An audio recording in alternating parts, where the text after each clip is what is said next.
Hello everyone, and welcome to another Cut Rate Commander First Impressions, the series where we give our thoughts on upcoming Commander Precons. My name is Grazzet, and as usual, we have my co-host and editor Kaprak joining us to weigh in on the recently released Miracle Worker Precon for Duskmourn. How are you doing today, sir? Honestly, it's a pretty good day. Wish I could have slept in more, but we got to get to this. Yeah, we do, because we got this one, and then we got two more to cover, so let's jump straight into the commanders and see which ones Wizards has given us this time. Okay, let's get to this. So, our face commander for this deck is, in fact, Amanatu, Veilpiercer. For 1 and Esper, you get a 2/4 legendary human wizard that says at the beginning of your upkeep, Surveil 2. And then each enchantment card in your hand has Miracle, with its miracle cost being equal to its mana cost, reduced by 4. And just to get it out there, Miracle is, if it is the first card you draw during a turn, you may reveal it and immediately cast it with, in this case, the 4 mana reduction. And also ignoring timing restrictions, right?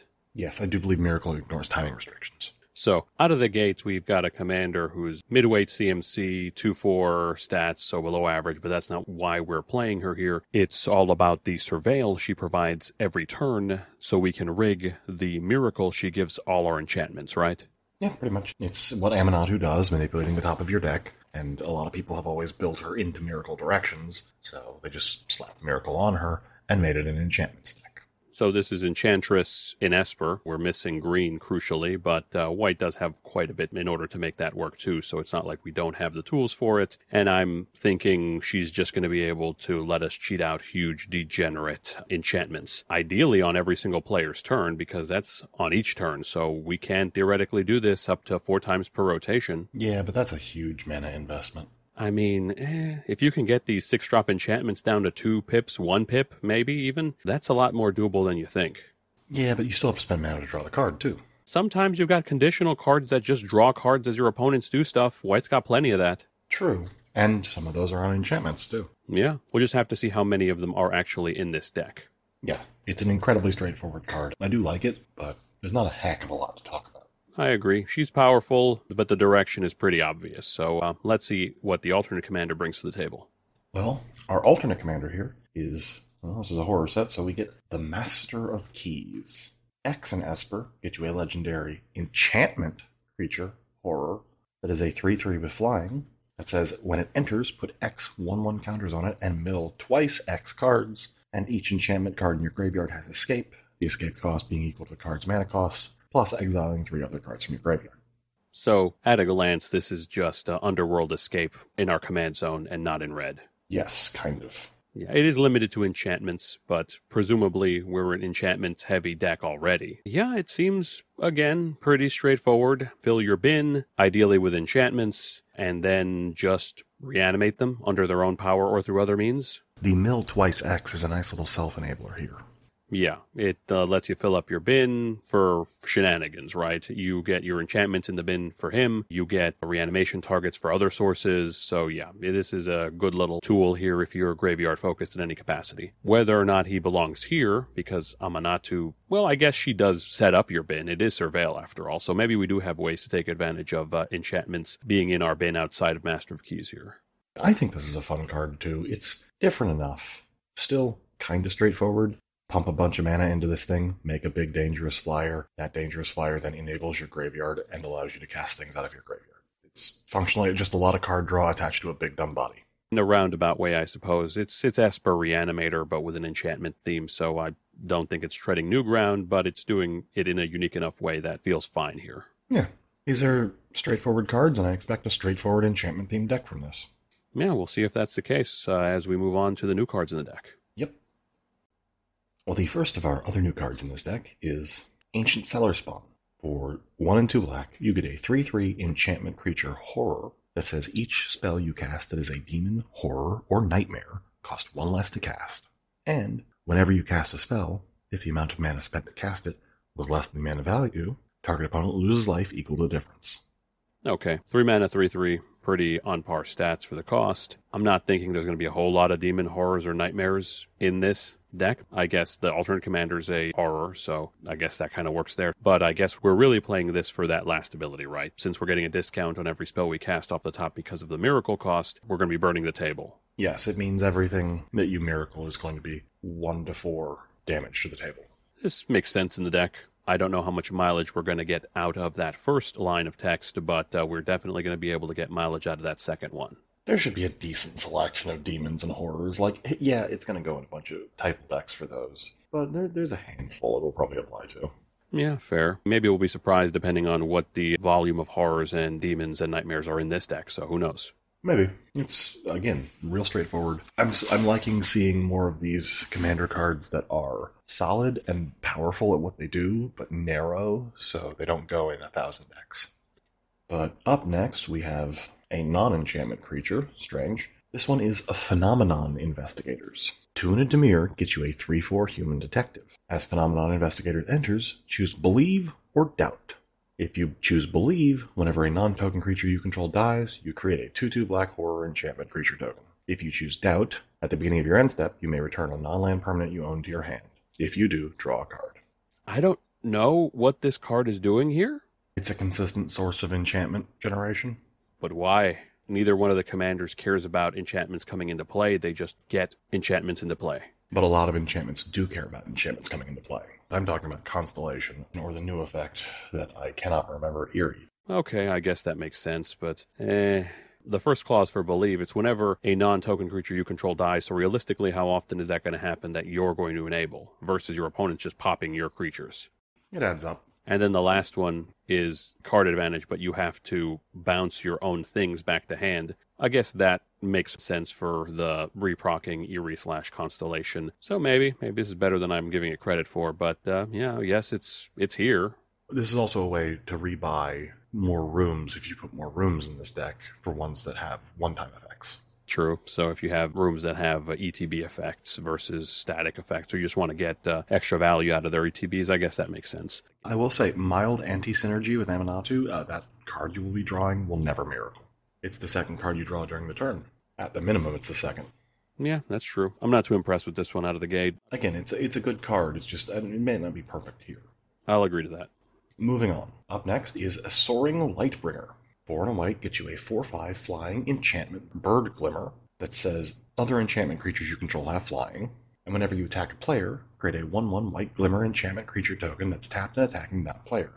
Okay, 5 mana, 4/5 flyer. That's not a terrible stat block. Being able to make your entire board of enchantment creatures evasive, that's pretty good. I would imagine we have a decent amount in this deck. And then the way that last line reads, you're getting 3 bodies, assuming you're attacking all 3 players. Yes. So yeah, this can consistently get us lots of bodies without really us having to do anything other than swinging in. Yeah, it's just more enchantments entering. Yeah, and again, more evasive bodies. Otherwise, yeah, we're just getting a bunch of Constellation triggers, a bunch of Eerie triggers and such, and just building up the enchantment count. So yeah, this is pretty good. This is a solid card. Like, just the line, other enchantment creatures you control have flying is good. Realize that means that the glimmers that this is creating have flying. Yeah, they have flying so that they can get in and create more tokens if you didn't have evasive bodies to begin with. Because yes, this does not say whenever you attack a player with a non-token creature, so the glimmer tokens you have created can now trigger to get more glimmer tokens on later turns. It feeds into itself. No, again, solid card. No real stinker so far. Let's look at another creature, Asterisk, in Fear of Sleep Paralysis. 5 and a blue gets you a 6/6 enchantment Nightmare with flying. Eerie, whenever Fear of Sleep Paralysis or another enchantment you control enters, and whenever you fully unlock a room, tap up to 1 target creature and put a stun counter on it, and stun counters cannot be removed from permanents your opponents control. Okay, so I'm not the biggest fan of stun counters. I don't think they're particularly good because they're only temporary removal. That last line, though, makes it a lot less temporary. Stun counters are fun when you start proliferating them. What if you never needed to? Yeah. This just locks down creatures. Can stun counters go on non-creature permanents? Like if you use nesting grounds or shenanigans like that? I think so, in the same way like you can put a flying counter on a land. I mean, because if you start, nesting grounds on lands or something with this in play. Well, to be fair, that does not tap them. The stun counter just says it does not untap. Yeah, but then your opponents tap it and then they can't untap it. you're a monster. I mean, if this works, it's funny. I do believe it works. But back to the original point, we already saw multiple ways to get a lot of enchantment tokens in, so this is going to be pretty good in this deck just for that. And again, it is a 6/6 flyer that we can potentially cast for 1 and a blue if we hit it off the top with Amanatu. That's pretty good. That then locks something down permanently. Multiple things down permanently if the game goes on for long enough. So yeah, this is a powerful control piece in this deck. Yes, it is expensive, but if you are cheating it out and can protect it, it is very good. But one more creature in this build, and, well, it's got Miracle. And it is Metamorphosis Fanatic. For 4 and 2 black, you get a 4/4 human cleric with lifelink that says whenever it enters, return up to 1 target creature card from your graveyard to the battlefield with a lifelink counter on it, or you can Miracle it for 1 and a black. Okay, sure. It's not an enchantment, but we can still Miracle it, so I mean, I guess that's good enough. And otherwise, it's a 2-drop, reanimate any creature. And give it lifelink. And if you have ways to just get this back on top of your deck to get continual uses out of it, which some Miracle decks can do. Or just flicker it. It's not a cast trigger. That's true. It's an ETB trigger, so yeah, if you have your Conjurer's Closets, your teleportation circles, etc. I'm fairly certain this deck is not flicker focused, but... It's not, but we are white. You could casually put some in. This isn't the first that is a full reanimate, but this is one of the first with absolutely no bells and whistles. Like, it doesn't have to be a dragon. Its CMC doesn't have to be 3 or less. A lot of the other ones end up costing you a lot more, and you have to jump through hoops, or are just a lot more than 6 mana. Yeah, again, I agree with you. I'm going to say that this is a good reanimation piece. How much are we going to need a reanimation piece in this deck, however? For 2 mana? I ain't gonna complain. Yeah, sometimes your big thing just dies. Sometimes fear of sleep paralysis gets killed because they don't want to deal with it, and you have the option to bring it back. Well, that's enough new creatures. Let's take a look at the one sorcery in the build. We have Redress Fate. For 6 and 2 white, you can return all artifact and enchantment cards from your graveyard to the battlefield. Or you can Miracle it for 3 and a white. This is just Open the Vaults, except it only affects you. I think Open the Vaults affects everyone. I do, in fact, believe that Open the Vaults affects everyone. So yeah, this is just mass enchantment reanimation for this deck. It is Replenish plus artifacts. And Replenish is $90. And if you Miracle it, it costs as much as Replenish. Well, yeah, it's not a bad card. It's a late-game card when your opponents have a steer commanded your back row because they don't want to deal with your stuff.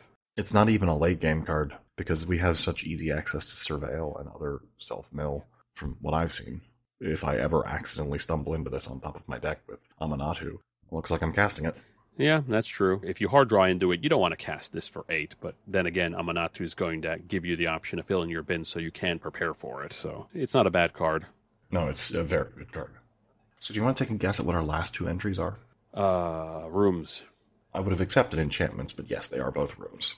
The first of them being Secret Arcade Dusty Parlor. Secret Arcade, it's 4 and a white, and says non-land permanent you control and permanent spells you control are enchantments in addition to their other types. Simple, straightforward.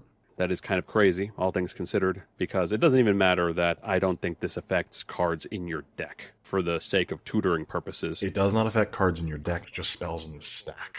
Yes, so you draw the card, it's an enchantment. It is not an enchantment. How's it not? It is not an enchantment in your hand. I was excited for a second there. It's great in this deck because everything's now an enchantment for Eerie and Constellation effects. Let's look at the other half of the card. Dusty Parlor, 2 and a white. Whenever you cast an enchantment spell, put a number of +1/+1 counters equal to that spell's mana value on up to 1 target creature. It's an enchantment payoff. What if that said whenever you cast a spell? Yeah, I'm not going to deny it's a powerful effect. Permanent spell. I'm just sad that Secret Arcade doesn't allow us to Miracle anything with Amanatu. Well, again, it even wouldn't Miracle anything because it's only permanents.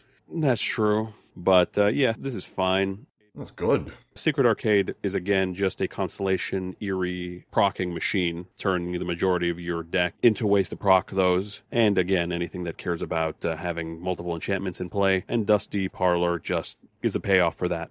It's a payoff for your whole deck. Yeah, if Secret Arcade's unlocked, or just a payoff for the majority of your deck, even if it isn't. Just because we have a lot of enchantments. And it gives you even more. Yeah. But our final card and the other room is Cramped Vents and Access Maze. Cramped Vents is 3 and a black. When you unlock this door, this room deals 6 damage to target creature and opponent controls. You gain life equal to the excess damage dealt this way.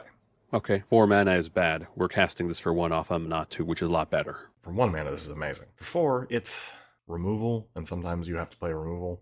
Yeah, but it's sorcery speed removal. I mean, it's 6. It's going to get rid of most threats, right? And if it doesn't get rid of a big threat, you get a little extra life to pad your total. Yeah, sometimes that keeps you alive. You can't complain about it.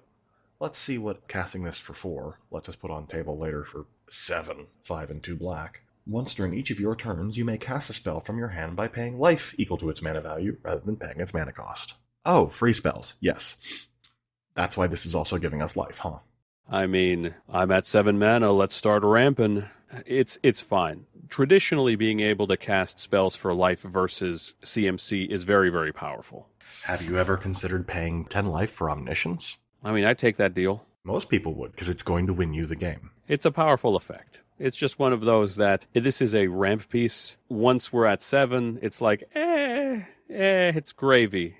What if I told you you could cast it for 3 mana? Yeah, because of Amanatu. That becomes a lot better. Again, that's the caveat. Amanatu makes very expensive enchantments much more palatable. Overall, it's a good card in this deck. Yeah, no, it's a good card in this deck. It's probably a fine card overall, just in the right place. Yeah, it's a powerful effect. But otherwise, is that the last of the new cards? That is the last of the new cards. What we have left is the rest of the deck. Yeah, fair enough. So yeah, let's take a look at the breakdown for the rest of the deck.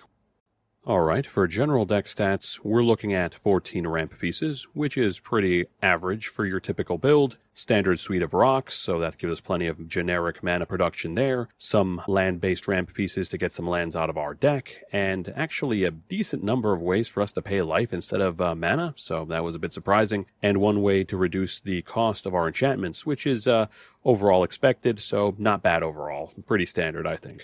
It's very straightforward Esper ramp. Yeah. But then moving on to draw, less good here, because we only have 9 pieces of actual card draw. That's not to say we don't have some decent ones, like Thirst for Meaning or Read the Bones, which are serviceable, but we have a surprising number of high CMC ones, like Amanatu's Augury and one with the Multiverse, which is fine, but it's not really going to help us in the early game. So, don't forget, our commander does draw like 75% of a card every turn. That's true. The card selection does help as far as helping us get to what we want to hit. That takes a little edge off here, but I'd still like that number to be a little bit higher. And also, one with the Multiverse is technically 4 mana if we get lucky. Then, moving on to our removal package, also below average. Though, this is less concerning than the draw, because we do have a decent amount of good spells in here, like Swords to Plowshares and Arcane Denial, which are generically good, and it's always good to see Arcane Denial reprinted because that thing's price keeps creeping up. Always will. Yep. And then more on-theme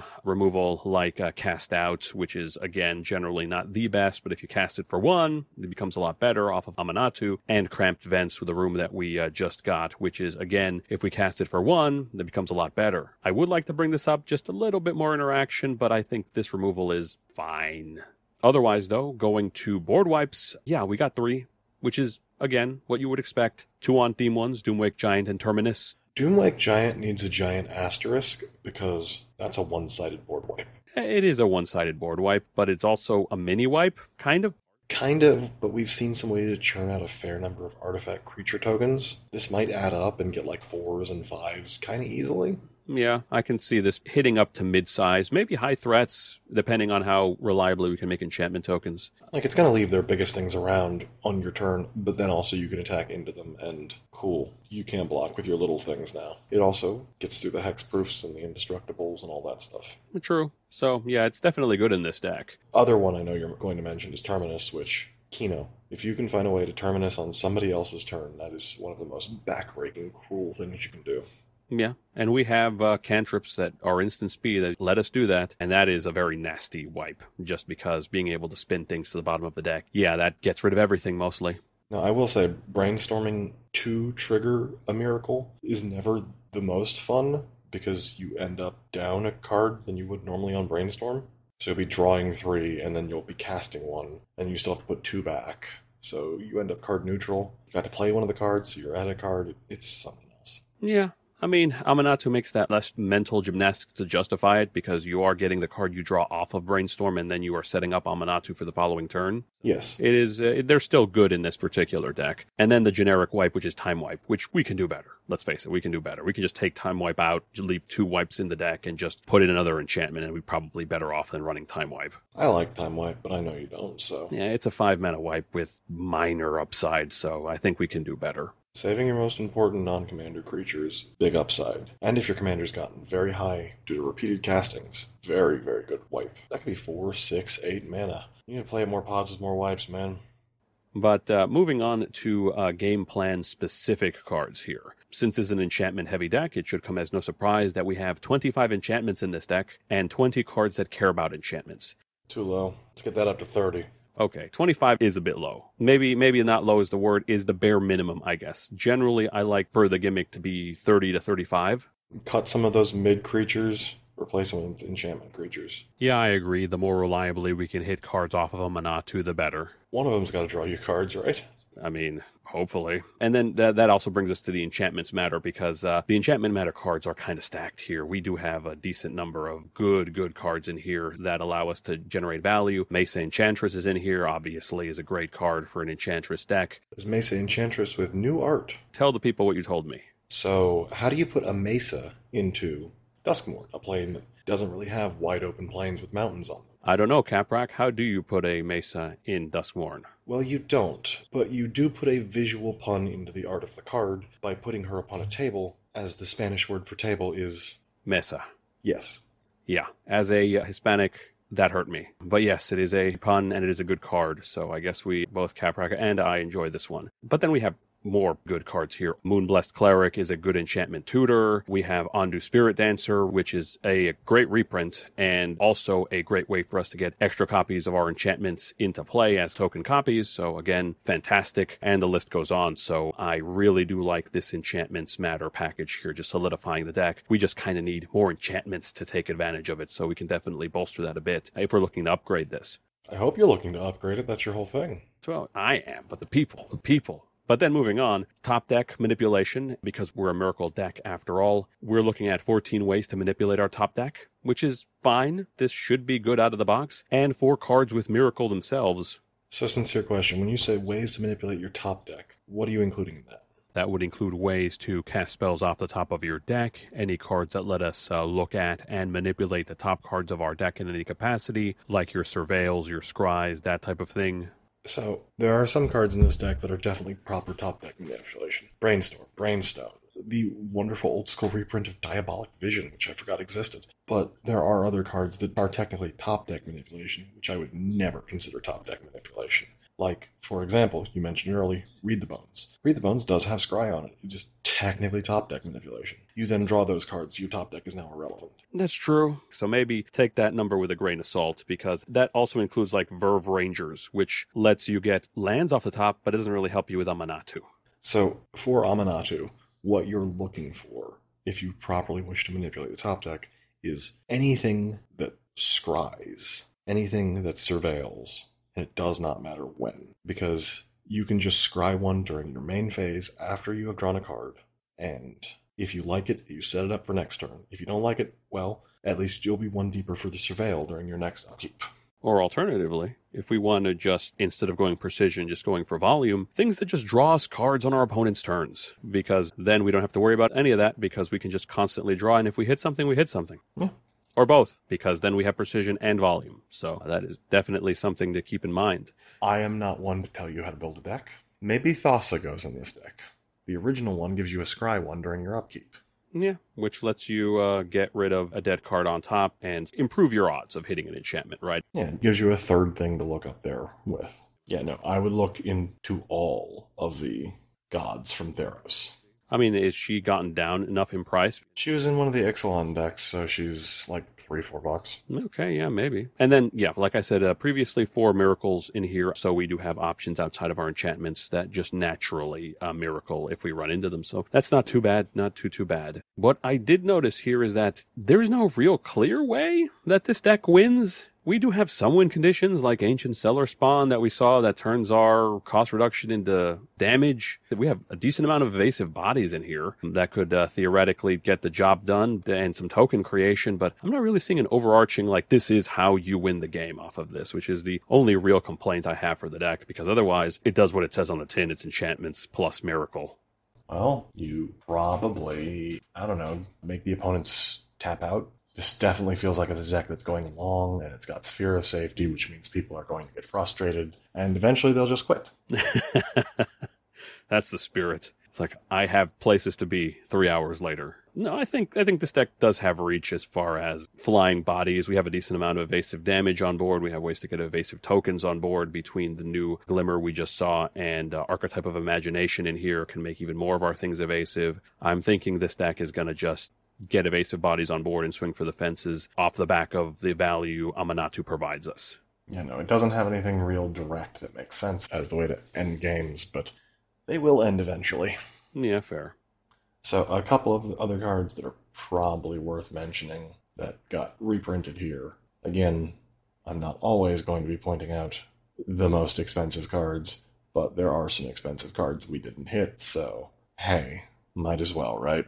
From the bottom up, Hall of Heliod's Generosity. Just A+, 10 out of 10. Every white Enchantress deck needs this. It was like $10, $7, somewhere in there. It's particularly good here. It's not going to be there anymore. And yes, particularly good here because you can activate it during somebody's end step, put it on top of your library, and like, hey, I wonder what's on top. It's perfect. Because people are going to be popping your back row like as much as they can if they're not trying to pop Amanatu, so. If it was not in this deck, it would probably have rocketed up to like $15-20. Agreed. A little bit higher, the absolutely gorgeous Extravagant Replication. Yeah. Extravagant Replication is way expensive, or was way expensive. It's still commanding a tenner right now. Yeah, it was about $10-12 before this. I like looking back to like Bloomborough era prices, like $11. I mean, what was the cap on this we looked at previously, like 30? Way back in May, it was like 30, but it just came down naturally over time. And while this doesn't directly care about enchantments, it cares about non-land permanents, so it's still technically a piece that indirectly cares about enchantments. Yeah, and you can do things like so. When I have 2 Doomwake Giants. Yeah. When I have 3. Yeah. And things just get out of hand real quick. And again, if you throw in the Nesting Grounds and your Fear of Sleep Paralysis, you can throw around a lot of stun counters. Like, things get out of hand real fast. Yeah. And going on with that, we have Shark Typhoon in this deck too. Getting multiple copies of that is disgusting. So, sneaky. Shark Typhoon is also a way to enable Miracle on someone else's turn. How so? Do not forget it has cycling. That's true. Yeah, that's true. I mean, you're giving up a lot, but if you've got ways to bring it back, sure. Yeah, you're giving up a lot. What if you have a Hall of Heliod's Generosity, and you don't even have to Miracle it? You can just draw it to use it to cycle again later and make another Shark. Yeah, that's true. That's true. Do not forget the cycling on Shark Typhoon and Cast Out. They are very useful. I generally forget about that, so good to keep in mind. And lastly, the card that does not make as much sense here, but is one of the most underrated fog effects, Inkshield. Yeah, Inkshield's in here, which is surprising because as of the time of this recording, it was more expensive than Extravagant Replication, which I did not see coming. Yeah, no, again, using Bloomborough timings, it was about $19. But at the end, it's a fog. It's a 5-mana fog. It is a 5-mana fog that then allows you to take all of the damage you would have taken and double it. Send to the next guy. Yeah, bunch of evasive bodies. And it looks like this deck wants to win with evasive bodies, kind of. So, makes sense, I guess.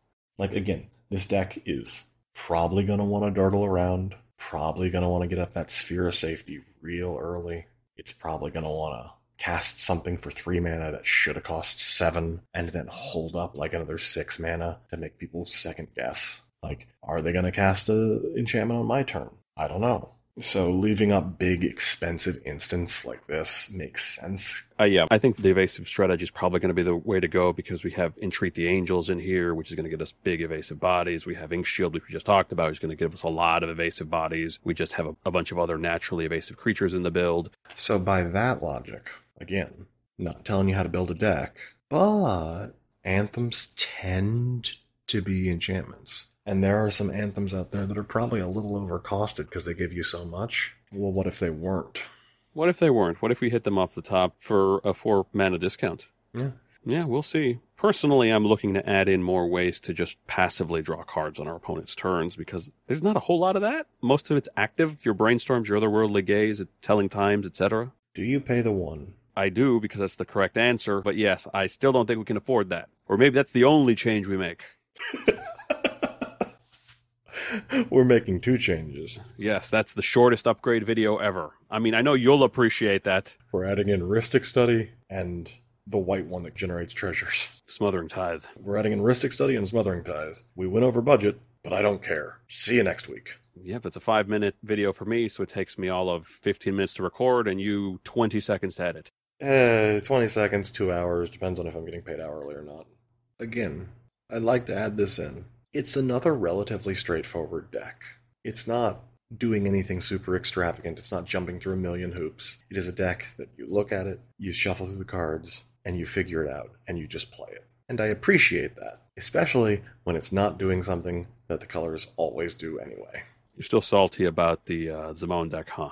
Salty is a strong word. I just wish they could have done something more.